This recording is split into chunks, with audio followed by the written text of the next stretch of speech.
काय आणि एक आनंदाची बातमी म्हणजे तुम्हाला माहितीच आहे.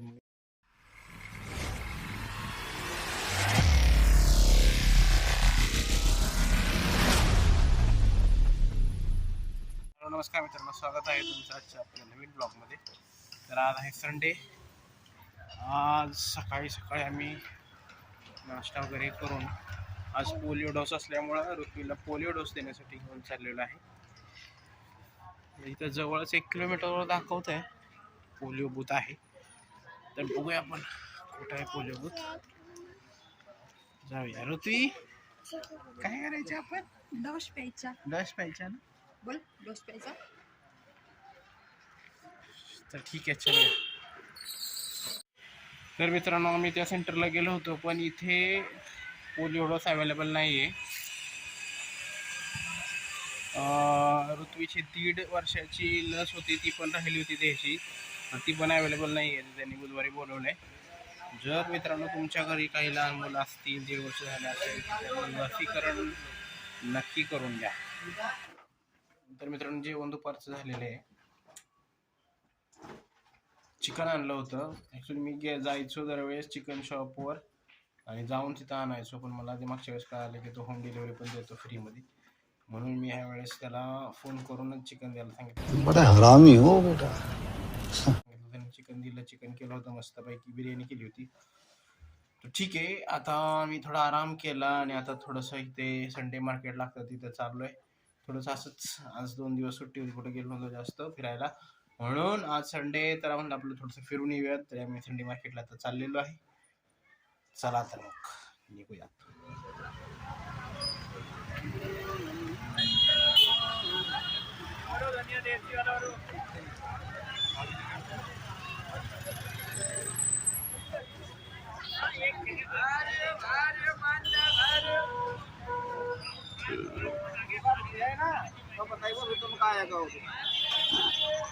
मित्रांनो बघा कशी मोकळी चालली ही, आणि मला असे वाटत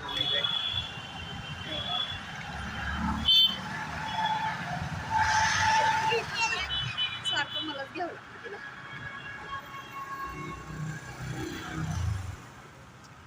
आमचा डील झालेला असतं, जे बाळाला घेईल त्याला बॅग नाही द्यायची. मी घेतली, तिनं घेतली तरी घेईल त्यानं बाळाला नाही घ्यायचं. बाळाला घेईल त्यानं बॅग नाही घ्यायची. म्हणजे बॅग बाळाला घेईल त्याच्याकडे बॅग नाही द्यायची. मग हात दुखतो,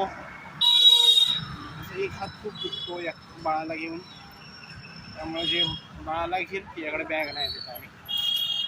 त्यामुळं आज माझ्याकडं बॅग आलेली आहे. झालेला आहे थोडासा बाजार, शॉपिंग थोडी थोडी होती ती केलेली आहे. मी आता घरी निघालेलो आहे. तर जेवण करायचं, चिकन आणलेलं दुपारी खायचे. तर ठीक आहे, चलूयात. काय काय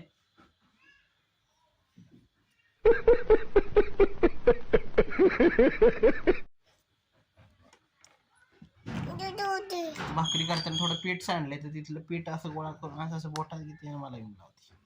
ते कामळवट भरला मला आता पूर्ण. पागल लडकी, पागल. तर मित्रांनो, जेवण झालंय. गावाला दिवाळीत गेलो होतो, दिवाळीनंतर जाणं झालं नाही. खूप दिवस झाले. गावाची खूप आठवण येते, गावाकडच्या माणसांची, घरच्यांची खूप आठवण येते खरं तर. आता बघू आता कधी जाणं होतंय. आणि एक आनंदाची बातमी म्हणजे तुम्हाला माहितीच आहे, मी एक माझ्या इंट्रोडक्टरी व्हिडिओमध्ये सांगितलेलंच आहे की माझे वडील शिक्षक आहेत, म्हणजे रिटायर्ड झाले आहेत, सेवानिवृत्त शिक्षक आहेत. वरिष्ठ मुख्याध्यापक म्हणून ते निवृत्त झालेले आहेत.